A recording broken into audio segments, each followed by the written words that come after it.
Well, welcome everyone to the Clackamas County CTE Manufacturing Regional Needs Assessment for 2023-24. The agenda for today is we'll do some introductions, and then we're going to get into the assessment approach and methodologies that we've used. We'll get into the assessment itself and really get into the beef of today's presentation by talking about those outcomes. And then assessment utilization, how you can utilize this assessment. And then, of course, we'll talk about next steps and how we can move forward. This presentation is going to be about an hour long, which gives us 30 minutes for Q&A. If we start to feel a little pressure, we're going to be moving a little bit quicker through that presentation, but I want to let everybody know that there will be opportunities to ask questions even after today's presentation. So it may feel a little bit like a fire hose approach as we go through today, but there's going to be opportunities to review the assessment, mark notes and make questions, and then reach out to the team, whether that be a WBTO team or the South Metro Salem STEM Hub will also be able to serve as a resource if you have questions and forward those questions along. So don't feel pressured to have questions today. You have plenty of time after today to review the information and be a little bit more thoughtful. But of course, if you do have questions, we'll be happy to take those as well. So let's, with that said, go ahead and kick off the presentation with introductions. We're going to start off with Julia Betts with South Metro Salem STEM. Julia. Thank you, Ashley. So welcome, everybody. It's great to see some familiar faces and certainly some new names and faces as well. I'm really excited to have you all here today. So as Ashley mentioned, my name is Julia Betts. I'm the Executive Director for the South Metro Salem STEM Partnership. We are one of 13 STEM hubs across the state of Oregon that's really here to support and connect folks in efforts to bring more students into STEM. And that looks like a lot of different things. I highlighted a few pieces here, but I wanted to acknowledge the fact that while we're a part of this broader network of 13 hubs, our hub specifically supports districts and employers, educators across Clackamas, Marion, Polk, Yamhill, and parts of Washington County. So it's a pretty expansive space, tremendous amount of folks and leaders in the area. And our charge is really to support you all with connecting with each other, identifying resources, and from our perspective, taking a regional lens to these efforts. We know there's a lot of tremendous work that's being done across our region. How do we connect the dots? How do we bring resources to each and every one of you? And how do we support both long and short-term goals? So we're excited to have sponsored and supported this project, and really just excited to have you all here to learn more about it. Thank you, Julia, for that introduction and some of that great work and span of South Metro Salem STEM Hub. Chris, I'd like to also have you introduce yourself and the team, if you don't mind. Sure. I first want to thank everyone for, there's quite a list of folks that are joining today, and it makes me very excited. I want to thank Julia for allowing us the opportunity to build on work that we've done in Southwest Washington and Columbia County, and what we hope to do in Lane County in helping manufacturing and education connect. And the team that you see on the slide deck here is our friends of mine from primarily industry, some from education, but all passionate about trying to help facilitate that. And I think that what you'll see today is evidence of the value that we can bring. So I'm excited, and thank you, Julia, for the opportunity. Thank you, Chris, for that introduction as well. And so with that said, let's get to the beef of the presentation here. The purpose of this initiative is to identify skill gaps and provide recommendations that will strengthen CTE programs through the region of Clackamas County and the alignment with local manufacturing skill needs. The scope of the project was information gathering. We conducted interviews and gathered insights on regional CTE programs, interviewing instructors, interviewing employers, and then we gathered that data, evaluating the skill demands and then the CTE program capabilities of both students and instructor skills, and identified opportunities to better align. The gap analysis report is the outcome of this. We compiled findings, opportunities, and prioritized suggestions, which you'll see how we prioritize those to strengthen regional CTE manufacturing programs. I see we have a comment in the chat, and it looks like everybody is watching that, and we've got some engagement there. So do feel free to make comments in the chat, like comments, and really engage there as well. So we want to also express the focus of this initiative. We wanted to really focus on machining, welding, and fabrication skills, knowledge, and capabilities. And so we were looking at employer skill knowledge level needs. We were looking at a program knowledge level taught, the instructor knowledge capabilities, and then the equipment capacity. And so we really wanted to get kind of a holistic look. If they don't have the equipment, then that's going to create some challenges. If we need professional development on those instructors, that will create some more investment as well. And so getting that holistic view of how we can move the needle in each one of those areas was something that we were focusing on as well. So with that said, let's get into the assessment approach and methodologies. But before we do we have any questions about the scope of this work and what we were doing and focusing on as far as those areas, machining and then welding and fabrication? Okay, great.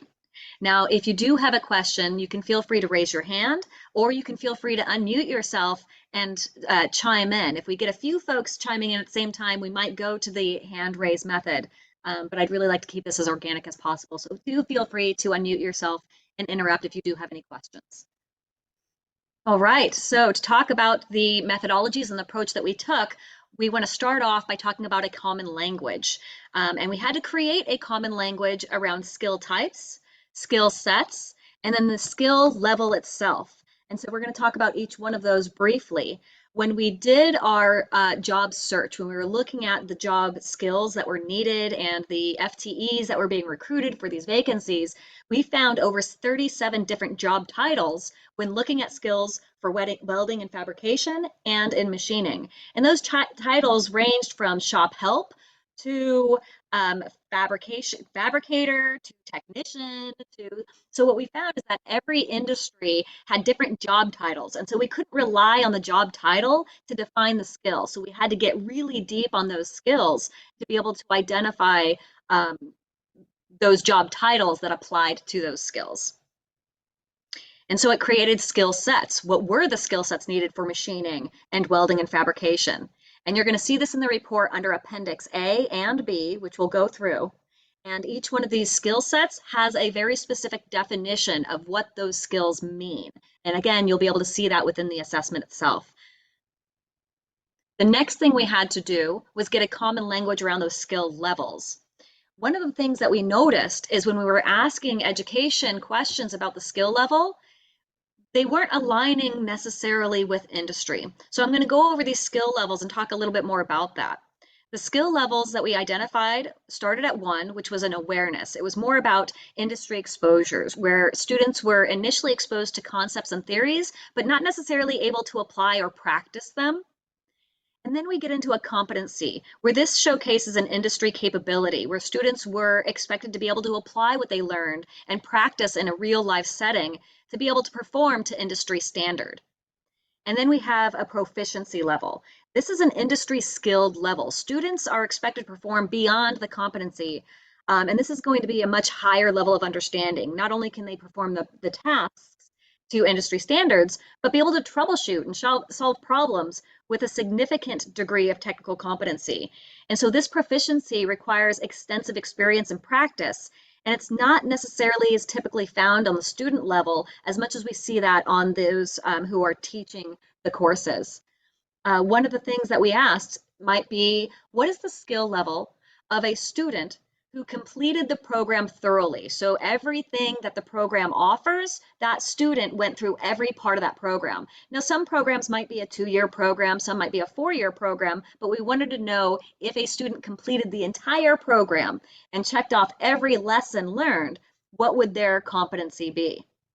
And so we asked something like, well, what would their competency be in safety? And I see we have a question, Gabriel, I'll get right to you. What would their competency in safety be? And what we heard was, oh yeah, we focus on safety a lot in the classroom. And what we recognized was safety in a classroom setting looked different than what safety looked like on an industry floor level.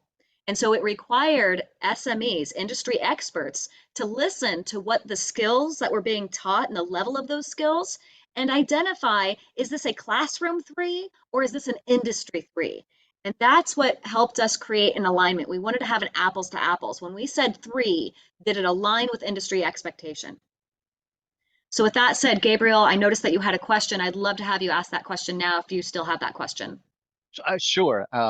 You encouraged us to interrupt, so to make it more fluent. I'm curious about what the methodologies, and I don't know, maybe you'll discuss this next or at the end. But like, how did you gather this? Did you look for you read all the jobs that were published? Did you go to schools and talk to people? I'm curious. And again, it doesn't I can ask later on, Chris or Julia, but I'm just I think it's fascinating, and I was curious about it. Nope, I think that's an excellent question. And we did. We interviewed 7 different schools. We interviewed 9 instructors, and we interviewed 20 employers. So we were asking those questions in interviews, but we didn't stop there. We created a, I'm not gonna hold back. We created what I feel is a genius AI opportunity, and Chris was the leader of this one. And what he did was he pulled information of all of the job descriptions and all of the qualification requirements through AI, whether it was on Indeed, whether it was on whatever platform it was, and we scraped all of that data to get a really high level look of what industry was asking for in the job announcements, on top of those interviews that the SMEs were having with employers, and on top of those interviews that they were having with instructors. So I would say that it was both a pool of data and also clarification and articulation when having those interviews. Did that answer your question, Gabriel? Excellent.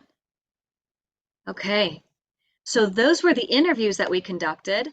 And now we want to show you the outcome. So we're going to show you the assessment itself, and we're going to walk through it. There is a lot of articulation on this assessment. Is everybody seeing the assessment on their screen now? Chris, can you confirm? Okay, thank you. Excellent. So there's a lot of articulation that you're going to find in this assessment. We have a table of contents. This should all be clickable links. In your PDF version, you're going to have a bookmark, and that also, and you'll also be able to navigate through the bookmark on the PDF as well. So not only do you have that in the table of contents navigation, but also in those bookmarks to the side. And we have some articulations here. This just lists all the tables. Again, if you're just curious about a table, you can click on one of those and it'll take you directly there. We're not going to read this to you during the presentation, so please do take your time to read the executive summary, read the background, the purpose, the scope. I gave you an overview of that in the presentation, but it goes into a little bit more detail. So Gabriel, some of those questions that you might have lingering in the back of your mind may be answered in the assessment itself.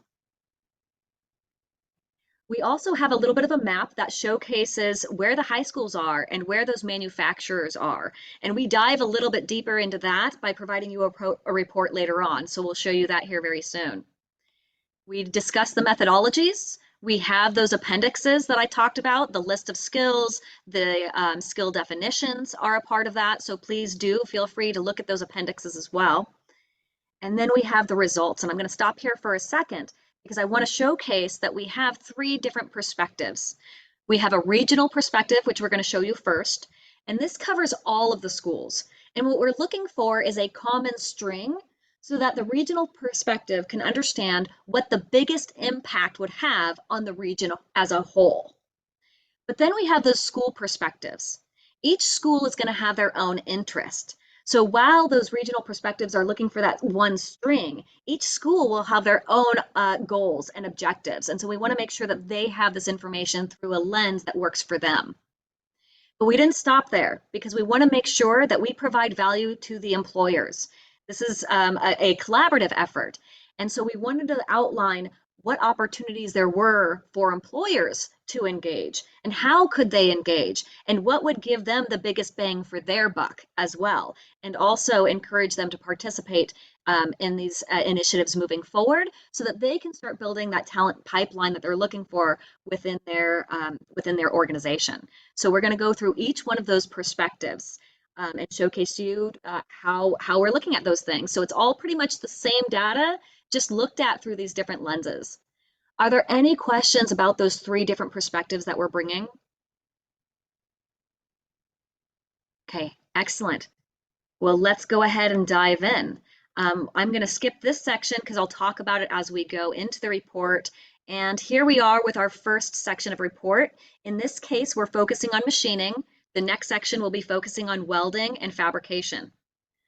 What we're seeing here is what we call SCAP, which are the skills, knowledge, abilities profile. And let me scroll down a little bit more here. And what we're seeing here is the list of machining skills and abilities that we've used those scrapers for and that we did those interviews for. And then we're seeing the number of positions, the percentage of those positions that require those skills. So 100% of the positions that we pulled and discussed with employers all required at least on average a 1.8 skill set. And if we remember, the 1 is awareness and the 2 is competency. So they're looking for more than awareness, but not necessarily as much as a full competency of industry competency in safety, but they're all looking for it.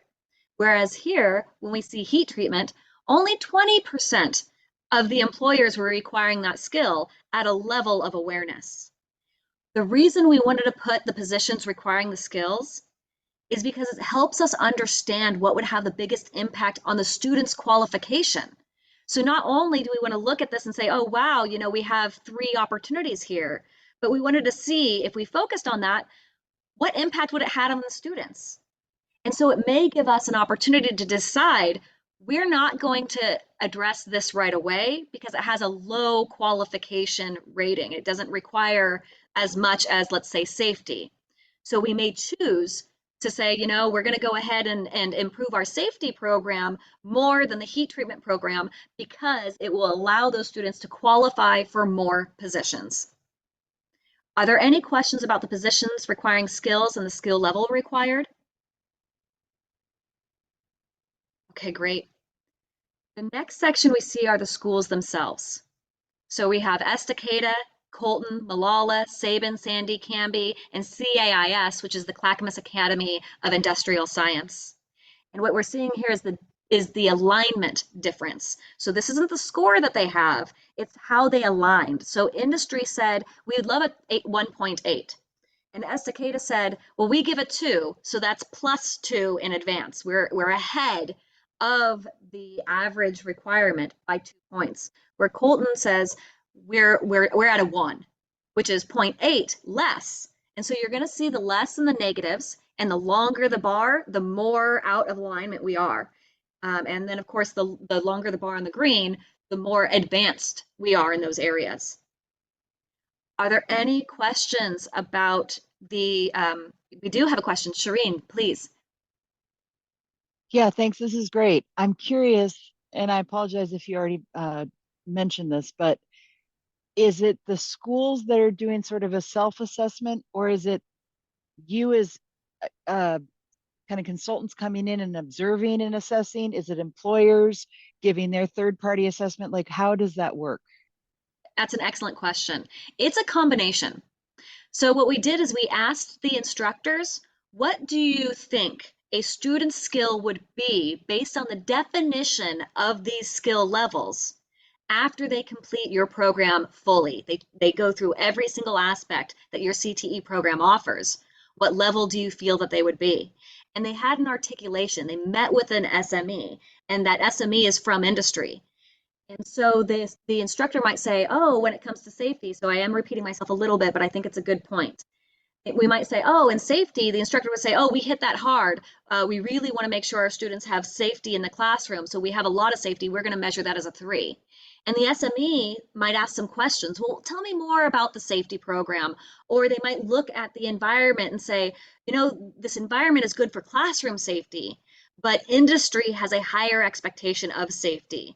And so even if an instructor says, you know what, we're doing this at a level 3, it goes through that SME filter, and that SME says, we appreciate that it's a 3 for the classroom, but when it comes to industry perspective, we're showing that as actually a 1.8. Now, that doesn't necessarily mean they would or would not be aligned, but we really had to get SME's perspective in there because the definitions are not apples to apples. It's subjective. What does proficiency mean? What does competency mean? And without those SMEs, that alignment is not going to be apples to apples. And so we don't ever foresee not having SMEs as a part of this because we need to be able to align those terms. Does that make sense? Awesome. Yeah, subject matter expert. Yeah, SME is subject matter expert. Yeah. So I'm sorry, Ashley, what's the range of those numbers? I didn't quite understand how the number is constructed. It's not super relevant, but I see that there's some -9s and some plus, I don't know. What's the range? Yep, it's 1 to 3. So 1 being you have exposure, an awareness, and 3 being that you are proficient. And what you're seeing here, this 1.5, let's just pick on Sandy for a second. This 1.5 means that they are 1.5 greater than the 1. So this actual score is 2.5. So again, this is how much they are aligned with industry. Industry says we want a 1. You are 1.5 ahead of the 1. Therefore, the score, the rating was actually a 2.5. But you can go to -9 or something like that. So what's the biggest you can go in the negative or positive? A 3. So How if can they you have want, -9 then? yep. You- So the -3 would be, go ahead, Chris. I was just going to say, so Gabrielle, you're saying a 9. It's actually a -0.9. Ah, I'm Yeah, sorry. 0.9. I'm Yeah, that's sorry. right. I'm sorry. I'm That's sorry. okay. I know it's small print, so yeah. If I can zoom this in a little bit more. But, whoa, that might be a little too much. Oh, geez. Well, I think this is this is this is the picture, right? This gives the whole kind of assessment of what industry is asking for and what education is currently offering to identify gaps. And so if we spend a little time here to answer these questions, I think that's good. And I would also say that maybe it might be helpful to skip down to the appendix that shows the, or did you already do that? You already did. I apologize for the confusion. no. No, it's very clear now. Thanks. Okay. Sorry. But that's okay. What I will also say is we have this extra column, and this is the regional program alignment. This is only found in the regional perspective of this report. And we're really excited about this because all of this, when you're talking about the position requiring the skills, this 20% versus the 100%, and we go over here and we talk about the regional program alignment, it's all about prioritization. What are we going to attack first? To make this actionable, let me step back. The whole point is to make this actionable. We're not trying to give you data and say, go forth and conquer. We're trying to give you data and say, here's how we use the data and think about the data so that we can prioritize and create a strategic plan. Shireen, I'm gonna get to you 1 second. I'm gonna see if I can describe this real quick. So the regional perspective alignment is the percentage of schools that are aligning with that. So 71% of all of the schools are in alignment with safety. And if we pop down here to the 0, none of the schools are aligning to the 2.5 requirement or expectation of qualification skill level. And so when you're looking at the regional program alignment, you're talking about the impact that all of the schools have in that category. Shireen, did you have a question? Go for it. Yeah. I did. I'm sorry. No, This is go. super interesting. I guess, and this may come later in the presentation, but I'm looking at this list of skills and I'm wondering if industry prioritized which of those skills are actually of a higher need, because I look at those regional needs and I think, as an ESD, for example, shop math, and I'm thinking, wow, that was pretty low, 57%, not the lowest, but that would be an easy one to sort of attack from our perspective. But honestly, I don't know. I'm looking at that 0% and I'm thinking, no one met that, but is the CNC turning setup actually more important than shop math? Shireen, you sit tight because we're going to answer all of those questions for you. But you are on the right path, and I love the mindset that you're going through when you're looking at these numbers, because that's exactly right. How do you prioritize these? What are the low-hanging fruit? What are the things that are going to require more investment? And so we're going to answer those questions. But to answer the one question that you asked about, did the employers prioritize these? We decided not to go that route. The reason is because we started to see a lot of conflict and what's first, what's second, what's third, and some things some things were needed and some things weren't needed. And so instead of doing the priority based on that and trying to find this string of priority, we decided to go with the positions that required that skill. And so if all of the positions require that skill, that was an important thing. It wasn't so much about whether or not that one skill was a priority for that one industry member, as much as it was about how can we qualify a student for the most number of positions. Okay, we're going to go ahead and move on to the next one, but this is just one of many views that you'll see of the same data. So this data does not change. It's just how we're looking at it and how we're thinking about it to make it actionable. The other thing I'll say is that the overall program alignment is all of these together. So we're seeing a 50% alignment within the region. Okay. I'm going to go ahead and move to the next one. And boy, am I excited to show you this one.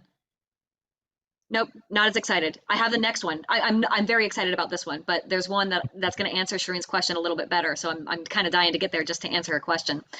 This is going to be the instructor capability. So the one that we saw just before that was the student alignment. This is the instructor alignment. Are they knowledgeable enough to teach the skill? Do we need professional development? And where do we need professional development? So it's the exact same deviation from the required skill level, and it shows where the instructors have an opportunity to align. And I'm going to talk more about this as we dive down a little bit deeper, but I just wanted to show you it's the exact same view. You read it the same way as you do the student one that we just saw. Okay, going to the next page is the number of available machines. So not only did we need to know that the instructor was or was not knowledgeable to be able to teach it, but we needed to know whether or not the machinery was there. Was there a capability in the program to teach it? So we might have an instructor who's really good at CNC machining, but they don't have any CNC machines, which poses another challenge in increasing that skill level for that student. So why aren't we there, and what can we do to get there, is how we're trying to answer these questions. Is it professional development? Is it equipment? Is it both? So again, this is not a full evaluation. We did note anything that we found. If something was inoperable and needing repair, if something did need preventative maintenance, if we found out that information, we're giving it to you. But we did not do a deep dive condition rating. We would like to go back and do that, but we'll talk about that one a little bit more. But you do see the inventory and you do see these immediate repairs. So on a regional perspective, what repairs might be that lowest hanging fruit? What opportunities might be there? And how does that affect the impact? And do we invest in that? Or do we invest in something different? So all of this is going to be based on how do we prioritize all of these needs. And this is where I got excited, Shireen. What you're seeing on this screen is values of 0 to 4, and then we have that regional impact, and I'll talk about that as well. The zeros mean that the program is already meeting employer expectation. There's no need to address that. When we look at the ones, those are what we call easily achievable opportunities, and I don't want that to be misinterpreted or misrepresented, because easily achievable is subjective. And so what we're trying to say here when we say easily achievable is it doesn't require a resource. Now, putting that lesson into the curriculum might still be a challenge, but what we're saying is the instructor does not need training and there's no need for equipment. So the instructor knows and the equipment is available, and it's all about instilling more of that into the curriculum. So again, easily achievable is subjective, but the idea is it doesn't need resources. Then we look at the twos, and the twos mean that we have equipment, but we might have an opportunity for professional development. So that's less of an investment than needing equipment, which brings us to number three. Number three are things that need equipment and have instructor knowledge. So the instructor knows how to do this, but they don't have the equipment to do it. So we can't instill that skill until that's addressed. And then we have those fours. The fours are both equipment needed and professional development. So when we're talking about goal setting, when we're talking about actions and what do we attack first and what do we attack second, you have a view here that says, here's your low-hanging fruit, and here are things that are going to need more investment. What we did not do is prioritize it for you. We did not tell you, here's what you should do first, here's what you should do second. Why? Because that's also subjective. You already have strategic plans, you already have ideas on how you want to move forward. You might decide, you know what, these three low-hanging fruit, that's something we're going to do this year, but we need to address some of these fours. So in year one, we're going to take these three low-hanging fruit and this one equipment and professional development need. So again, those goals, those actions that you're going to take, how you're going to prioritize that, that's still up to you. But this gives you a view of effort and investment so that you can make those decisions on what you're going to do first, second, third. And then on the regional side, because this is the regional perspective, it talks about the regional impact. So if you're in a position such as the South Metro Salem STEM Hub, you want to think about that one string that's going to have the biggest impact on all of the schools. You're not just going to look at this zero and say, you know what, we're going to put on training for process planning and have no instructors show up because it has a zero impact.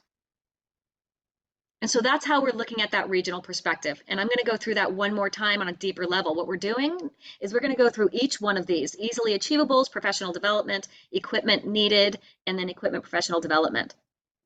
So in the machining, again, we're not in the welding yet, but in the machining section, what we have is a list of these easily achievables and the skill required by industry and the regional impact that it would have as a whole if it was addressed. So we see here that offhand grinding in our highlights section, we picked the top three. Offhand grinding, safety, and shop math presents an opportunity to increase alignment by 4%, going from 50 to 54. If we addressed all of these low-hanging fruits, we would go from 50 to 63. I want to note that examples of CNC turning in operation, I'm going to go back just to give this view. It says it's going to have a 14% regional alignment. But that's kind of misrepresented. I don't know why I keep adding extra D's, but I appreciate the grace. Because if we look back up here, look at all of this red for CNC turning. So 14% isn't accurate when it comes to the overall alignment. It is accurate when it comes to the easily achievable. 14% already have, I'm going to make you dizzy for a second. 14% of the easily achievable means the instructor is already aware and the equipment is already there. This is just 14% to instill more of that in the program. But as we look at those other ones, when we look at the ones that have equipment need and professional development combined, you're going to see that 14% jump up because it's going to have a bigger impact on the region. It's slightly confusing just because we've broke it out by easily achievables. So those percentages change, and I just want to make sure that you all understand how that changes and why that changes. So are there any questions about this aspect of it? Okay, excellent. We're going to see a little bit more of that, and it'll start to become clearer too as we go through. So the next one is the ones that have professional development. So those easily achievables, you already have the knowledge and you already have the equipment. It's just about putting that more of that into your curriculum, where this one says, you know, we need some training. Instructors need some training. We have the equipment, but we're not exactly sure how to use it, and then we'll still need to instill it in the curriculum. So those top three, oh, let me scroll back up just a little bit here. Those top three that we're seeing here, we've outlined down here. So it's surface and cylindrical grinding, quality assurance and quality control, and then manual lathe operations is increasing it by 5% for the regional alignment, going from 50 to 55. So we're giving you those numbers. What would the impact be if you addressed it, and how would it change this report in the future? And then, of course, by addressing all of these, we go from 50 to 62. Now, if you addressed the low-hanging fruit, the green, the easily achievables, and you addressed all of these, you would actually go from 62, let me go ahead and go back up, and then another 13. So 62, 72, that's 75%. So if you did the low-hanging fruit, added that into your curriculum, and you trained instructors on those professional developments on page 2, you're actually seeing a regional alignment of 75. And then again, this 14% is slightly misleading because we still have more opportunity, and we're going to see that moving forward. So I'll show you that after this next one. So the next one is the ones that only need equipment. The instructors are trained, they just need equipment. And then they can start to incorporate that in the curriculum.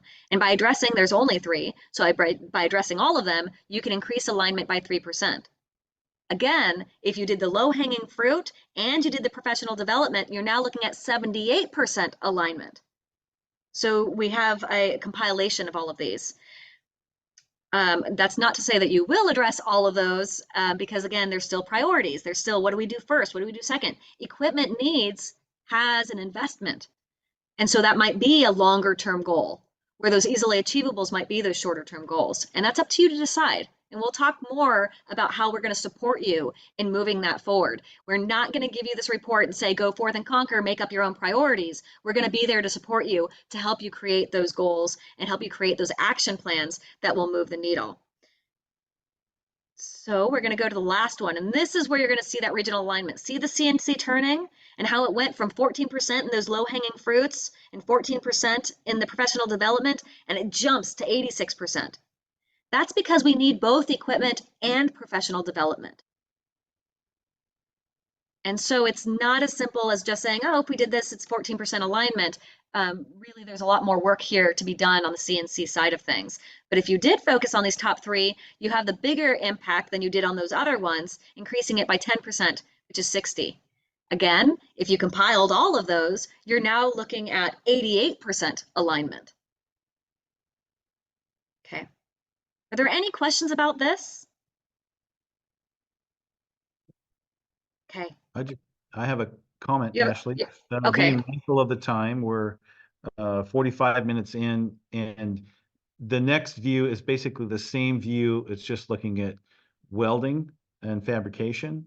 So I don't know if we need to go into that much detail unless somebody's interested in that. Yeah. But I do want to show it. Yep. And so this is the welding and fabrication expectations. And I'm looking at the chat too. So hopefully we're getting some questions. And then what I can do is I can print this out and make sure if we don't answer questions that are in the chat that we come back to you. So if you had a question and you put it in the chat and you didn't hear it answered, we'll go back through that and follow up with you after the presentation as well. So what you're seeing here again is the positions that require those skills, the average skill level required, and then the alignment of whether or not the school aligns to the welding and fabrication skills, whereas before we saw those machining skills.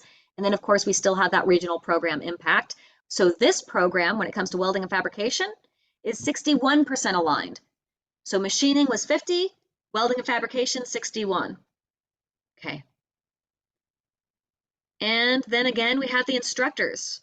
We have a lot more green in the welding and fabrication. So instructors are much more confident and comfortable and feeling ready to go when it comes to welding and fabrication than we see in that CNC milling and turning area or operations. So I'm going to scroll down again. Here's the equipment. So we have some equipment needs, and then we have those opportunities that we've identified. But again, this is not a full condition rating. It's just what we've learned, and we wanted to make sure that we shared what we learned, even if it isn't fully in depth. It's still helpful information, so we're not gonna withhold that from you. And then we have those priorities.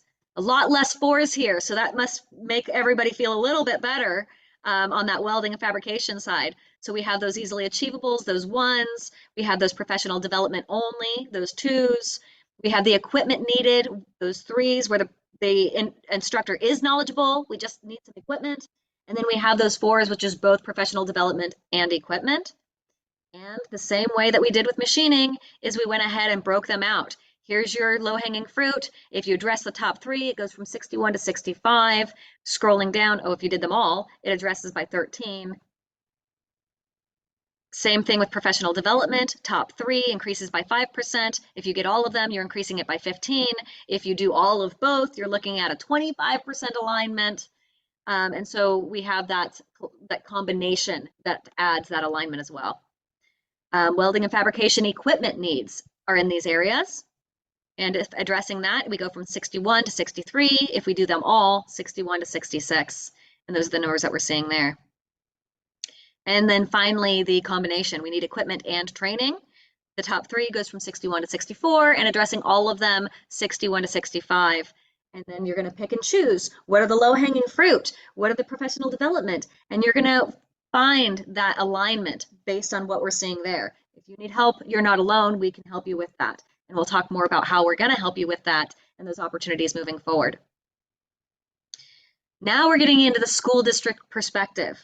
I'm not going to go through every school. Each instructor will get a report. They're going to have this opportunity to see their own school. So I'm going to jump really quick to Sandy. We're going to pick on them a little bit. And if they're on the call and they have any challenges with that, please feel free to let us know.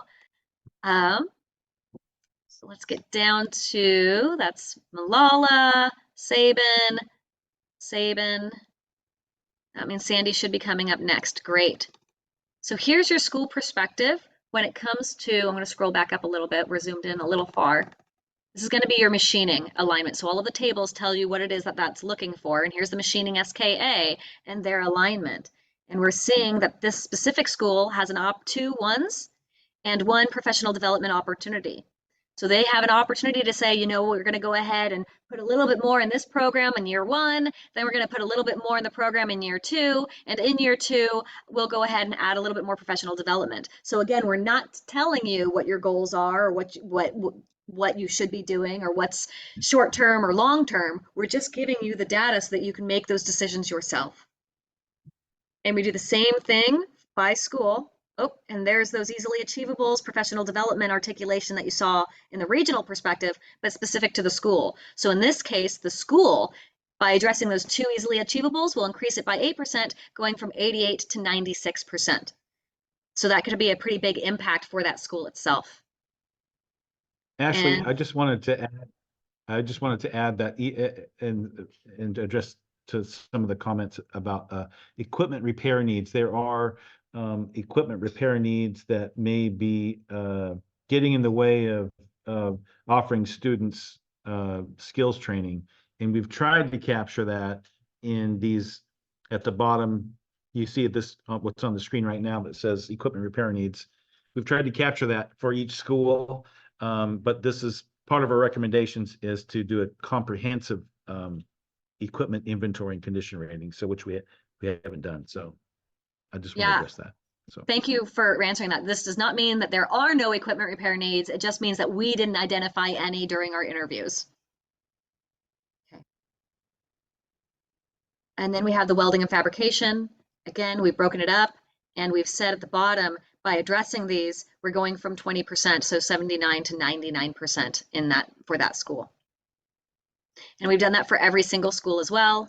And then just to repeat ourselves, just because we say no equipment repairs have been identified, doesn't mean there aren't any that exist.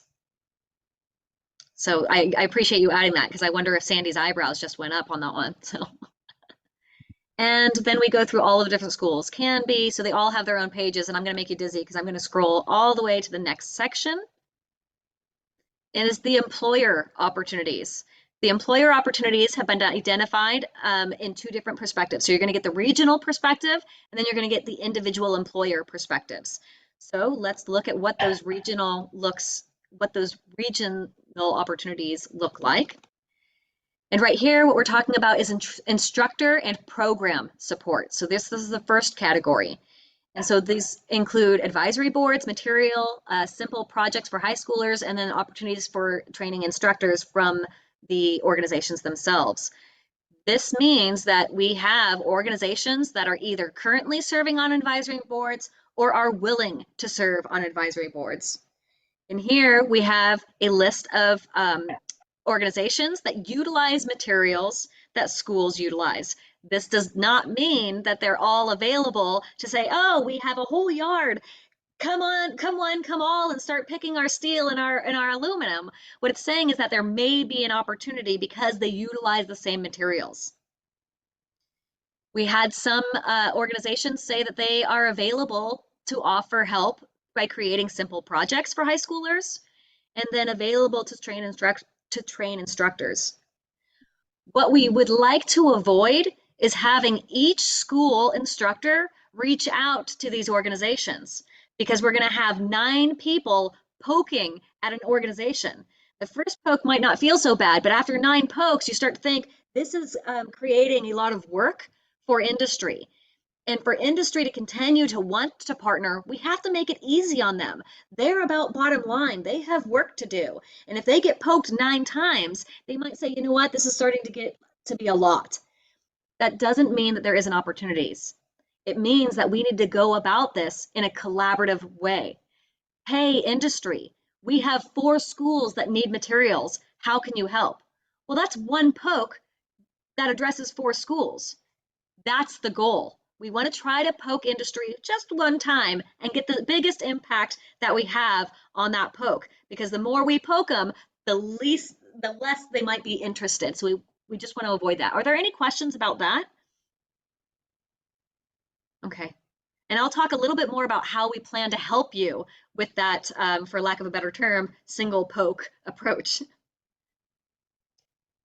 All right, so we're going to go down a little bit more. Here's the materials themselves, the very specific organizations and the very specific materials that that organization uses. Again, these are possible opportunities. They did not say come one, come all. They said, here's what we use. And so we're posing this as an open door to have that dialogue, but we want to have that dialogue with one poke. I'm going to keep using that term. The next section is career-connected learning opportunities. These are opportunities to bring industry into the classroom and to engage with classroom settings. So here are the organizations that are willing to put on classroom presentations, participate in events. These are industries that have internship opportunities or are willing to have internship opportunities. So not everyone here is already set up, but it's an opportunity, again, for that regional perspective to come in and say, here's how we can help you engage.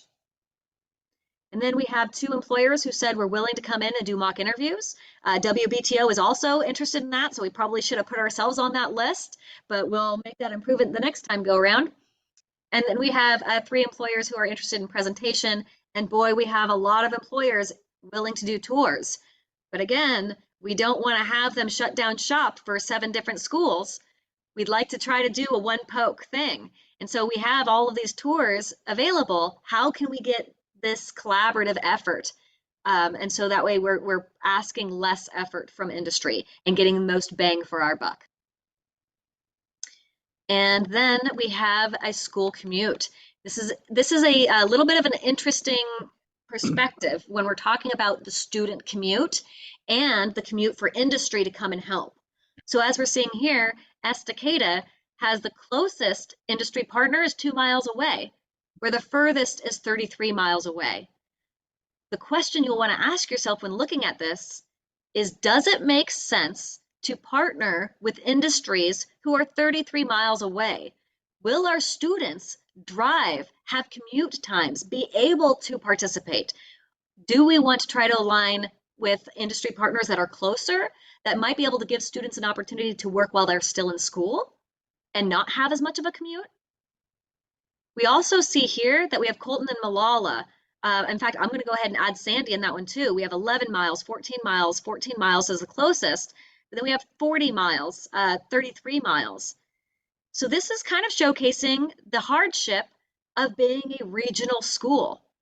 Estacada, you've got somebody who's 2 miles away, Sabin 2 miles away, Clackamas 2 miles away.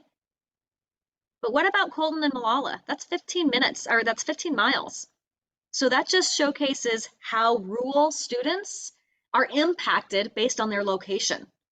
And so we want to be really smart about how we're partnering with industry so that we can give those students real opportunities and not ask them to drive into Portland for a weekend job.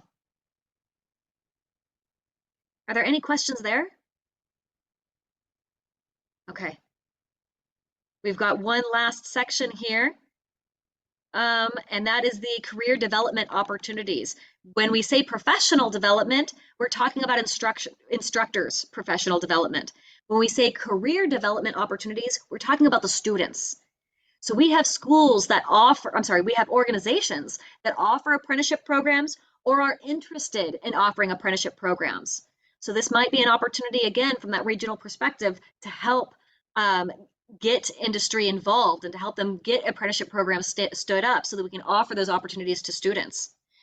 We have organizations that offer certifications.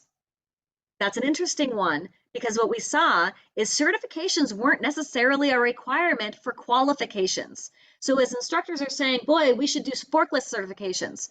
Well, what impact does that really have when many of your employers already offer these types of certifications?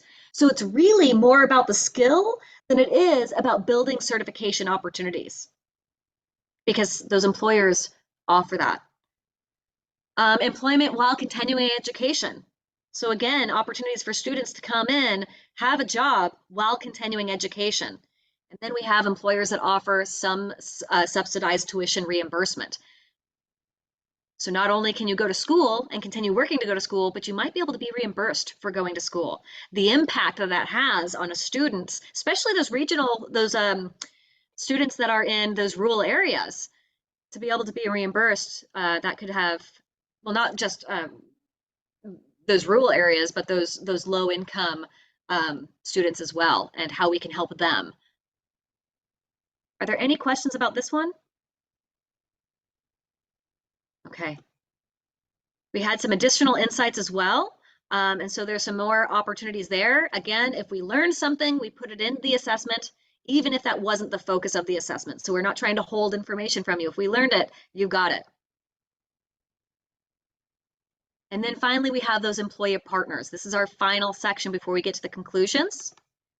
And each page has information about what they do, where they're located, the contact phone number, the materials they use, what opportunities might be available in career development or in student career connected learning, and then the schools that are closest to them. Now, we're going to see a lot of employers that are close to Clackamas Academy, but that doesn't necessarily mean we're going to want to stick to this. So this is just kind of informational. We still want to be able to provide opportunities for Sandy and Colton, but we still want to be mindful about that. So if I go to other employers, we're going to see that we have some more alignment. That's Canby. Let me go back into a different one here, where we have apprenticeships and certification opportunities, where Sandy came up on the list.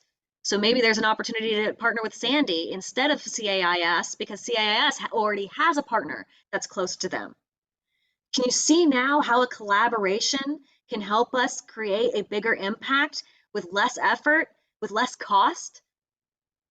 So looking at this from a holistic view is going to make a huge difference on the investment that each school has to make and the investment employers have to make. And I'm going to come back to that, but we're going to skip down to the bottom. So watch your eyes. I'm going to make you dizzy for a second. So we got 20 pages here for each of those organizations. And wait for it. Almost. Oh, here we go. So we have the conclusion section, which kind of highlights everything that you're seeing here and highlights some of those percentages of what we're seeing. And then we have highlighted those percentages of Estacada schools. So if you're looking for a one-stop shop, the conclusion page might be a good view to look at those high percentages, those highlighted suggestions and the impact that those suggestions would have. It's just a good snapshot in the conclusions view. Are there any questions before I move to that next section? Okay. I know that this feels again like a fire hose approach. And so do remember that you have time to go back, you have time to review and write your notes and come back to WBTO, come back to South Metro Salem, ask questions and really engage, because the whole idea is to make this actionable. So if we're not asking questions, then how are we using this? Okay. And then we have our recommendations. Our recommendations are simple. We feel like we need to have a comprehensive equipment inventory and a condition rating. Just because they said that the equipment was there doesn't mean it's in a good condition. And so we still want to make sure that we're offering opportunities for students to work on equipment that is safe and functional and has preventative maintenance opportunities to lower the cost of repairs and maintenance. And the other recommendation we have is more about that collaborative effort that I keep talking about, the taking it from 9 pokes to 1 poke, and how we can do that. And we're talking about doing that through the launch of what we call AMRAC, the Advanced Manufacturing Regional Action Coalition. And this brings us back to our presentation. So we talked about assessment outcomes, and now we want to talk about those making it actionable. But before I get into making it actionable and talking about AMRAC, are there any questions about the report itself that you are ready to ask? If not, you still have those opportunities. Okay, great. Making it actionable. If we continue to perform in silos, if the region is doing their thing and each school is doing their own thing, and then employers are trying to do their own thing, and everybody's getting poked in all sorts of different numbers, and we have duplicate efforts, and we're increasing costs because of those duplicate efforts, and we're limiting our ability to support one another, is just making it more challenging for each and every person. So how do we eliminate those silos? We do that by taking action through the Advanced Manufacturing Regional Action Coalition, where we do cost sharing and action planning. We offer continued support and accountability in being able to move the needle. And then resource acquisition and collaboration. But it's not just that. We're giving you data. We're giving you tools. We're going to give you a framework. We're going to facilitate workshops, and we're going to support you and help you become accountable for these goals and objectives so that we can move the needle. What does that look like? It looks like 3 meetings per year. The first one is the discovery meeting. Fun fact, we are all in the AMRAC discovery meeting right now. So if you feel like this is hard, it's as easy as just coming to one of these presentations next year.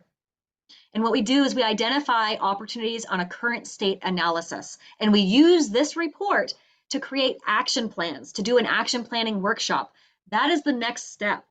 The next step is to have us help you facilitate this workshop so we can identify short-term goals and long-term goals and activities that need to be achieved to reach those goals, and to collaborate all of those. So when we see individuals going for certain short-term goals and we see that string, we can partner them up and say, wow, we have 4 schools interested in this one initiative, and we can poke that employer once.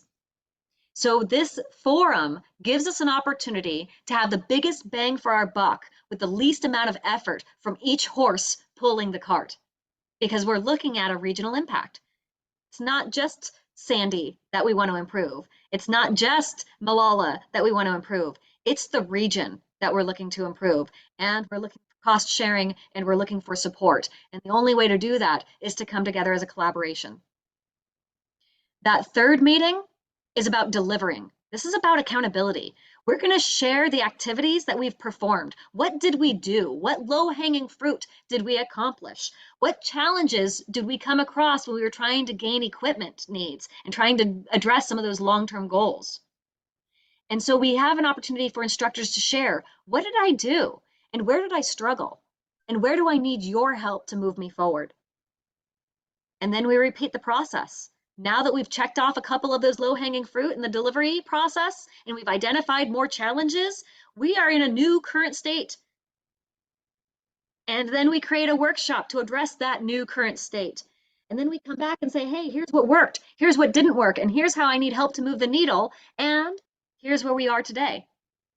And here's how we're going to move forward. And here's what we did. It's a cycle. For 3 times a year, you're going to gain that support. And I'm going to add, it's not just 3 times a year. because Chris's team is available. South Metro Salem, they're available. So we're going to have those opportunities to have conversations, not just in these 3 meetings, but outside of the 3 meetings as well, because we're building relationships.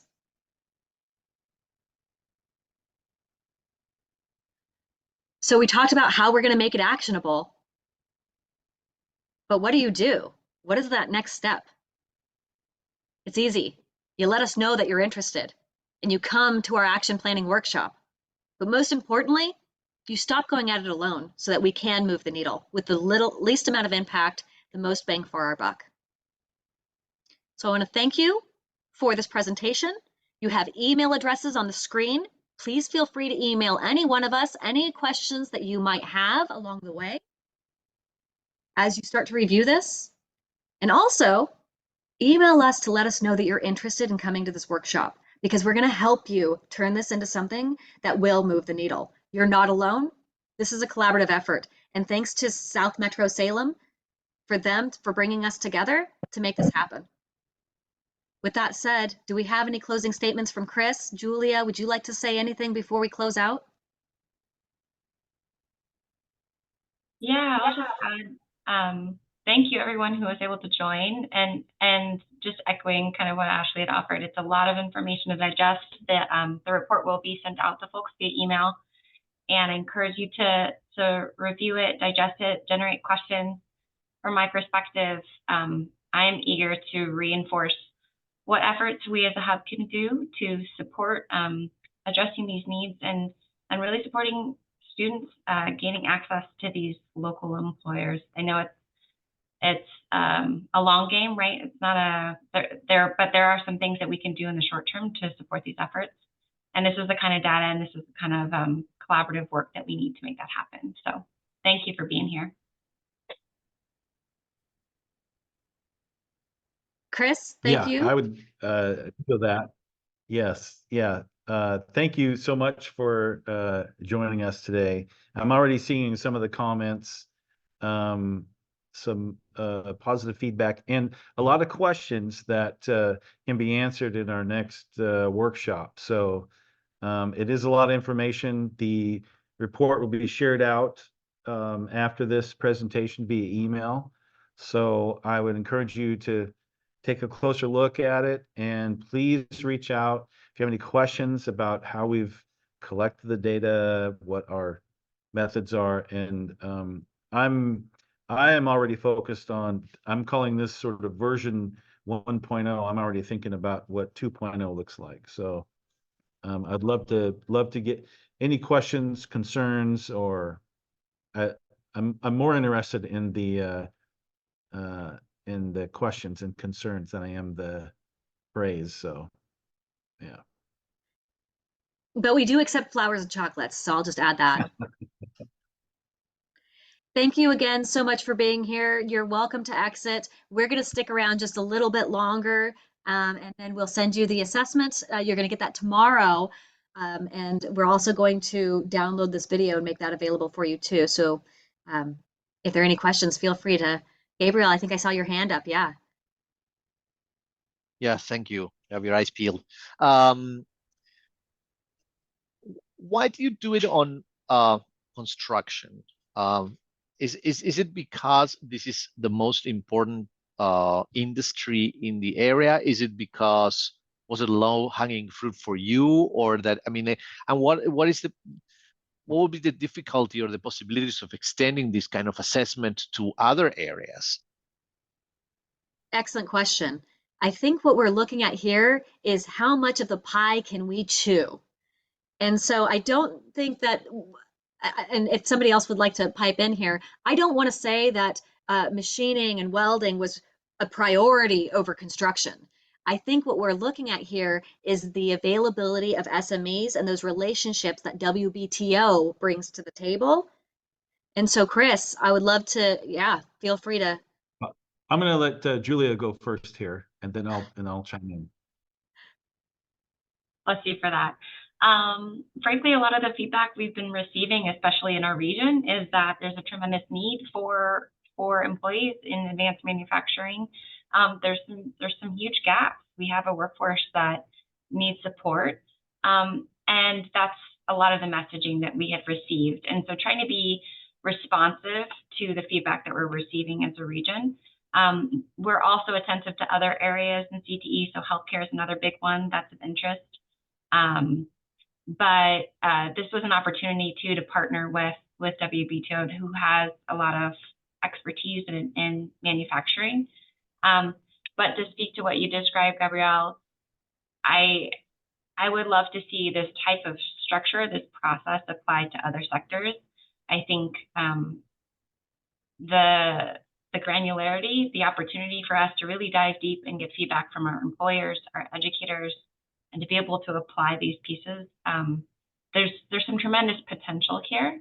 I won't speak to WBTO's role in all of that, but for me personally, I think building structures and models for us to be able to support this type of collaboration is really empowering. And I'll just say that our focus is manufacturing, so advanced manufacturing, which is in itself very broad. We had to, within that, we had to find a focus and prioritize where we focused, and we did that in looking at the focus that ODE had in developing the recent statewide programs of study frameworks in manufacturing, which were machining and welding focused. But advanced manufacturing is a very broad area. That's our area of focus. It's not the first time that your question has been asked of us about applying this to other sectors. Haven't gone there yet. We're still trying to get good at what we do here. So that's all I have to say about that right now. We'll see what Well, next. obviously, it requires a lot of very specific knowledge to actually make the assessment. But now that you want to chocolate on flowers, I would say that for me, it's also I would like to use this as a beacon or heralding a more rational, thoughtful approach to other areas, even that have nothing to do with CTE. Frankly. And we would be It's happy to wonderful. It's wonderful. We would be happy to engage in other areas to help those initiatives and those other CTE programs. So WBTO is, I think part of the values that it brings is collaborative. So if you do find yourself with that opportunity, we certainly are happy to be at that table to help out along the way. And then I just want to say one more thing, Dave. I see your hand is up. I'm gonna get to you in a second. The other thing I want to say is that focus was a very big opportunity. It was easy to blow this out of scope when it comes to improving CTE programs. Some of the things that we came across were succession planning. And so there's all sorts of opportunities when it comes to CTE programs. And we really decided that to have the biggest bang for the buck was to focus on the skills. And so you're right, there are more opportunities. And so we're gonna get to that elephant one bite at a time, I think, as they say. Dave, Dave? it's good to see you. Oh, I talked him right out of the picture. Dave Atherton. There we go. Yeah, good to see you, Chris. And first of all, thank you for this. This is great information. And I think as both Kurt and Bill can attest to having had to work with me, one of the questions I would have here is if there's been conversations in terms of leadership, and part of that sustainability is supporting administrators in growing this program, in what that looks like. What are the best practices in supporting and sustaining that? When you look at the lifespan of a high school principal being 3 to 5 years in one place, assistant principals sometimes being shorter than that. Obviously investing in the teachers is really good, but that other piece there, again, that's another piece of the pie, Ashley, as you said, how much you can take on, but I know that would be of interest. Yeah, we've had a lot of conversations around that, specifically a turnover and training. I'll say it this way: the plan is to help create a strategic plan for their short-term goals and long-term goals. And so at those meetings, when we say, hey, we're about to have turnover, or hey, we do have turnover, and how that changes these alignments when it comes to instructor alignment and where professional development is now needed, you're not alone when you onboard a new instructor. Just because that instructor's skills are different, they're still a part of the collaboration. We still have opportunities to match them up with other peers in the region. We know the instructor levels at Sabin, at Sandy, and so there may be mentorship opportunities. Or we might see that we have a couple of new instructors, and then we have South Metro Salem saying, oh, here's that string opportunity to put on these trainings that will approach multiple instructors.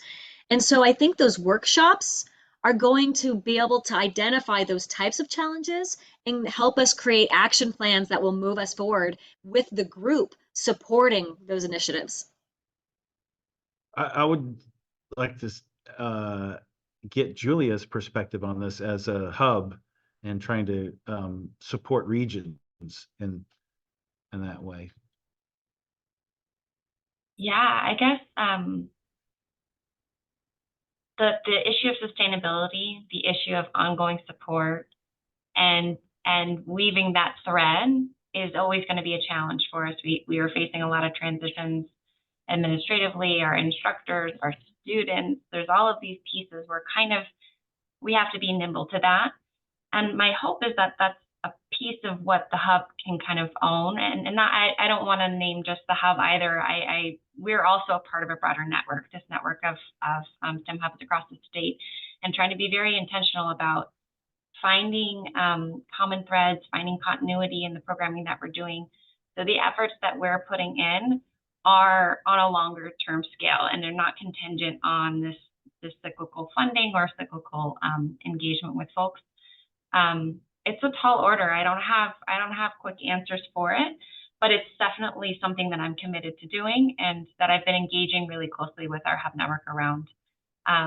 We want to build partnerships that feel meaningful, where folks can come to the table and engage and provide that expertise, and also where there's an understanding that chaos is the norm, right? So how do we navigate that effectively together? So I think best I can offer in the short term is a commitment to support that kind of conversation, and that's partly why I was so eager to invest in this type of work, building the AMRAC.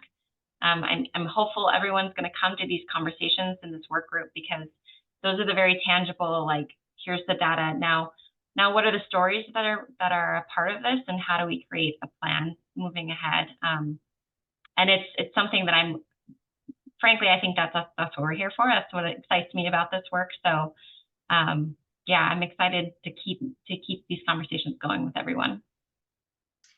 I'll add that to what Julia said was absolutely correct. This is not a workshop just for schools. It is a workshop for regional goals. And it's a workshop for all of those different entities that participate in those regional goals, so that they can also collaborate on how they're going to take what piece of this regional pie. And then it's also for employers too, so that they can say, here's where we're interested, and these are the schools that we're interested in helping, so that they can take the horse by the reins as well.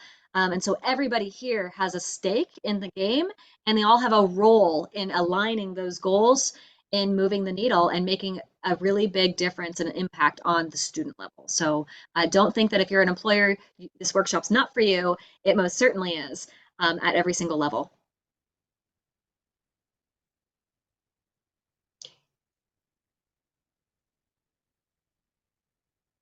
Well, thank you again. I wish we had some elevator music just to make this flow a little bit, a little ambiance here.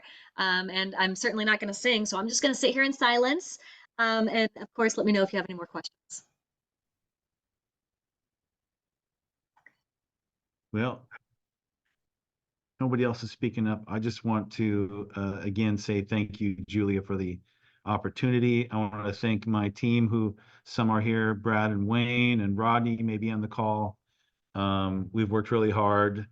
We're all very passionate about trying to make a difference here in the way that makes the most sense. So we're grateful for the opportunity and are honored to be able to serve in this way. So we're hoping that y'all engage with us and in an effort to try and move the needle, right?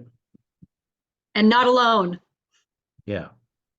So I don't know if this would be Julie or Chris, but is there any talk about moving this farther down into Marion County, Yamhill County?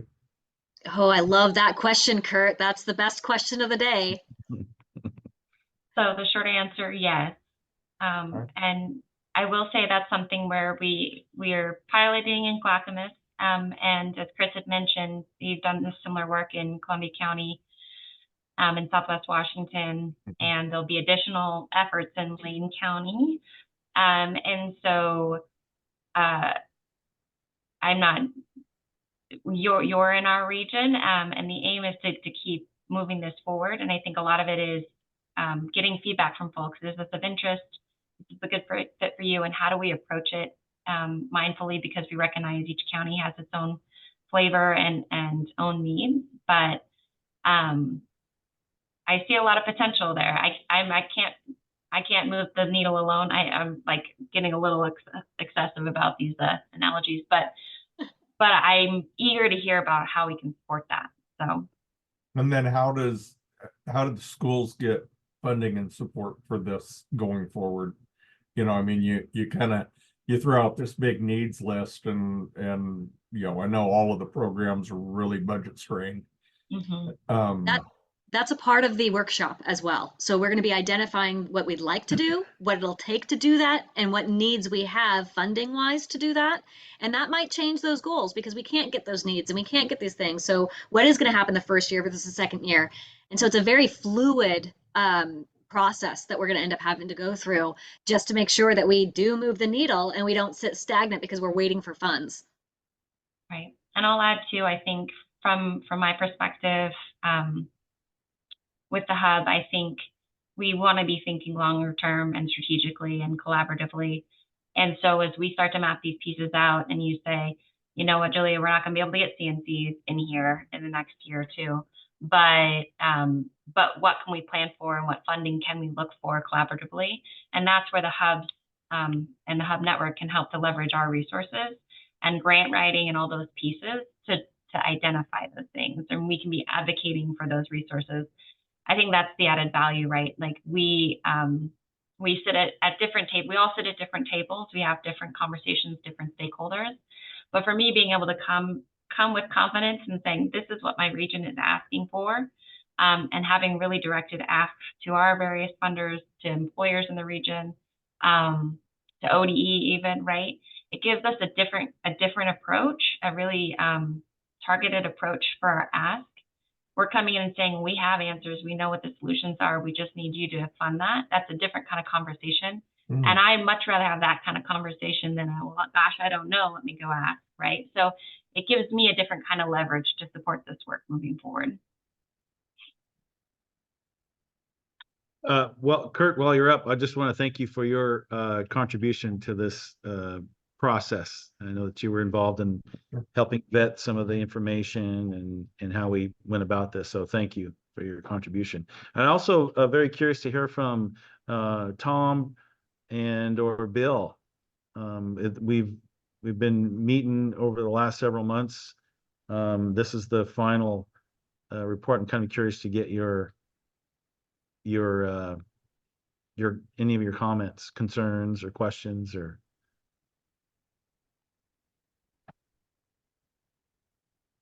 Any concerns? It's great information to have. I can't wait to really dig into the report. There are, and Chris, I think you at least know about, can't remember what they're calling it now, the effort with that group, regional group, Next Gen Sector Partnership Group. Yeah. Kind of thinking about a lot of the same things. And there's also at least talk of a rural CTE consortium in the county that's kind of talking about some of the same stuff, that's filling some of the holes that are identified in your report. all very early, talk stages, but there's a lot of good things happening. And so that's my comment. Love to see the great things that are happening. And I might add that this is how we could also gain your help. When you talk about this report, when you let people know that this is available, that this is an opportunity that they can also leverage, that just grows that collaboration. And so, speaking back to the values that we hold at WBTO, absolutely willing to and hoping to collaborate with those other entities, but they don't know what they don't know. And so, the more you can talk about this opportunity, the more those collaborations will come into play. Bill. Yeah, I think this is great to see this at a regional level so that we can share these regional needs with the employers in our area. I think that's people have been doing on a I don't necessarily want to pay piecemeal, but it's been piecemeal. They've made those engagements as in their own areas, but this one goes, I think, a much wider scope, and so it's great to see. And moving forward, I think it'll be great to see a regional advisory group that can help meet the needs of all 7 of the programs in those schools. Thank you for that. Yeah.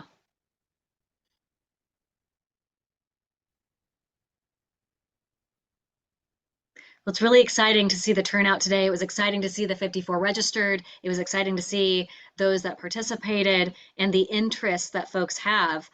We can't do it alone, to Bill's point. And so having that collaborative regional effort really does make the difference. So I'll just repeat it again and say thank you for your interest in making an impact to the workforce of the future and the kids that we have that are coming up and are looking for opportunities and are ready to start seeing those opportunities come to them. Excellent. All Wonderful. right.